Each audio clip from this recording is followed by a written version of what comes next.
মনোবীক্ষণ polyclinic, চিকিৎসার জগতে এক দশক। এখন এখানে সব বিষয়ে ডাক্তারবাবু একসাথে তলায়। ফোন করুন 7477799515 এই নম্বরে। চাকরিতে নিয়োগপত্রে থাকা সই এবং স্ট্যাম্প দেখে সন্দেহ হয়, তাতেই মুর্শিদাবাদ মেডিকেল কলেজ হাসপাতাল থেকে ধরা পড়ল ভুয়ো নিয়োগপত্র হাতে চাকরিতে যোগ দিতে আসা এক যুবক। এই ঘটনায় শোরগোল পড়েছে হাসপাতালে।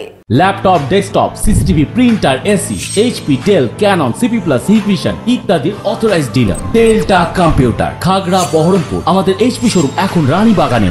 মুর্শিদাবাদ মেডিকেল কলেজ হাসপাতালে সরকারি গ্রুপ সির পদে ভুয়ো নিয়োগপত্র জমা দেওয়ার অভিযোগে গ্রেপ্তার বেলডাঙ্গার যুবক অভিজিৎ মণ্ডল। বৃহস্পতিবার তাকে গ্রেপ্তার করে পুলিশ।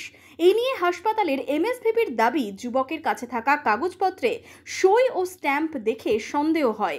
শুধু তাই নয়, যে পদের জন্য ওই যুবক নিয়োগপত্র নিয়ে এসেছিলেন তার কোনো বিজ্ঞপ্তি আসেনি কয়েক মাসে।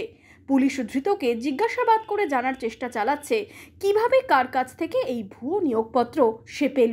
আসলে আমাদের ওই কাগজটা দেখে সন্দেহ হয়েছিল, যেটা মনে হচ্ছে অরিজিনাল সিগনেচার নয়, এবং সঙ্গে সঙ্গে আমরা পুলিশকে জানাই।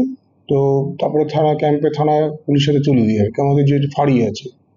তারপরে পুলিশ মধ্যে প্রসেসিং করছে, এখন কি হবে না হবে, কোথায় কি হচ্ছে কি ব্যাপারটা আর কি। কিন্তু ওই সিগনেচারগুলো দেখে এবং স্ট্যাম্প, কাগজের যে কোয়ালিটি, এসব দেখে আমাদের মনে হয়েছিল যে না, এটা এরকম হতে পারে না। লাস্ট কয়েক মাস ধরে এ ধরনের কোনো রিক্রুটমেন্টও হয়নি।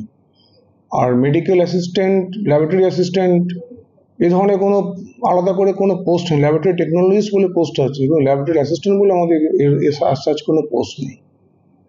পুলিশ ধৃতকে জিজ্ঞাসাবাদ করে জানার চেষ্টা চালাচ্ছে কিভাবে কার কাছ থেকে এই ভুয়ো নিয়োগপত্র সে পেল। এই ভুয়ো চাকরি চুরি চক্রের সন্ধানে তদন্ত শুরু করেছে পুলিশ।